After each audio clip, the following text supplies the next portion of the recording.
Today we're going to troll for some mackerel. There's two really important aspects to trolling, and that's what the skipper does and what's being done on the deck. In a few moments, Tim's going to show you down there what's going to be done on the deck. But up here, I need to make sure the boat's going at the right speed. I need to be looking out all these areas for bait, for birds, for baitfish, all sorts of things. I can see bait on the sounder right now. We're in a good spot. We're doing about 7.5 knots, which is about what I like. As long as the lures are in the water and behaving well, lots of action, great way to be. I'm trolling drop-offs. I love the magic number for mackerel for me is about 16 to 18 metres. So I'm following the chart, keeping on the drop-off, all ready, putting the boat in the right position. It's then up to the guys on the deck to make sure we've got the right lures in the right place, and we'll see how we go. Well, thanks, Ben. We're actually going to set up a bit of a trolling pattern now. Obviously, Ben shows you the stuff that happens up the top on the fly bridge, but now we're going to show you what happens on the deck. Today, because the conditions are a little bit rough, we're just going to run a simple 2-lure pattern, but depending on the day, you can run up to 4 or 5 rods at a time. What I like to do is run a couple of different size lures. This one is a Laser Pro 190, so it's got quite a big profile to it. It runs at about 2 metres deep. This particular one is a Laser Pro 160, so the profile is a bit different. It's a smaller lure, but it also has a much deeper bib. This one runs at about 6 metres in depth, and so we can sit it down under the prop wash.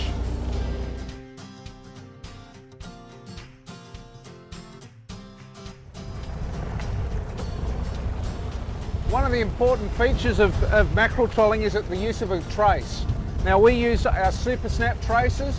They're made of great quality Japanese componentry and very important. Obviously, mackerel have a lot of teeth, and you'll get a lot of bite-offs if you don't use a trace. So this one is a 20-inch, 60-pound trace.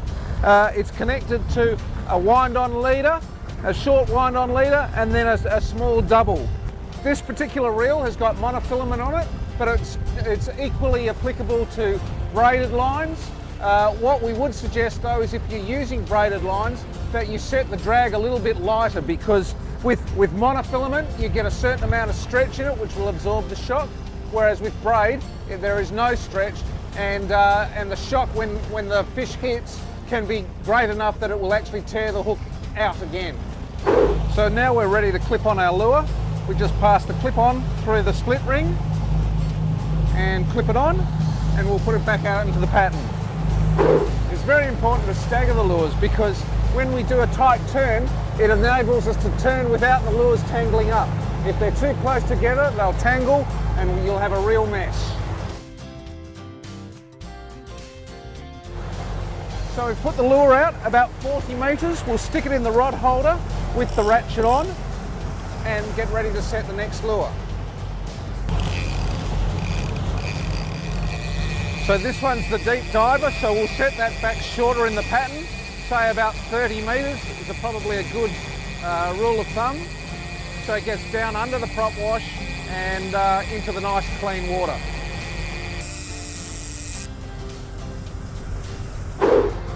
If the conditions allow, we'll put perhaps a Halco Max out the back as well.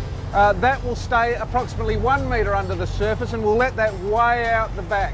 That will take the lone straggler fish and quite often gets the larger fish.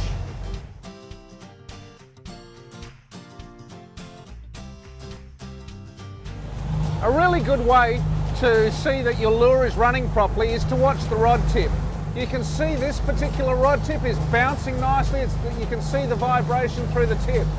You can also put your fingers lightly on the side of the rod blank, and you'll actually feel the action of the lure. If the rod tip just sags down and isn't vibrating like that, it's a good indication that it may have something like seaweed on it, or you may have picked up some plastic or something like that. If that's the case, you obviously need to bring it in, check it, make sure the lure's running fine, and then put it back out again.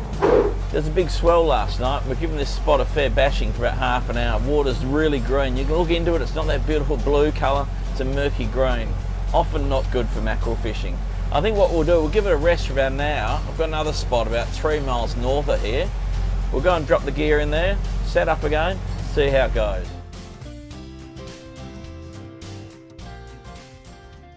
We've just taken a really nice strike on the Lays Pro 160 Crazy Deep. There's lots of head shaking going on and stuff, and a good run. So let's see what we've got here. Nice broken country. I find the secret with any trolling is to, and especially when trying to land the fish, is to make sure that you remain nice and smooth. Don't try and horse the fish in, because it will take a bit more out of you than the fish. So just gentle. The fish is actually running a bit towards us at the moment, and so we'll just gather the line, take it easy, and see what we've got here. Okay. So obviously keep it nice and smooth. The end game is very important, because these Spaniards can take a last minute lunge and D on the boat, bring him across to Scotty, and hopefully he can grab him by the tail. You've got to be very careful of the teeth of these things. They're very, very sharp, so safety is absolutely paramount. There we go. Well done, Scotty. A nice mackie. Beautiful. If you have a look, these have got a very sharp set of dentures, so obviously paramount to keep everybody away from the mouth of the fish. And we'll get him in for a nice clean release. We'll just run some water through, and he's ready to go.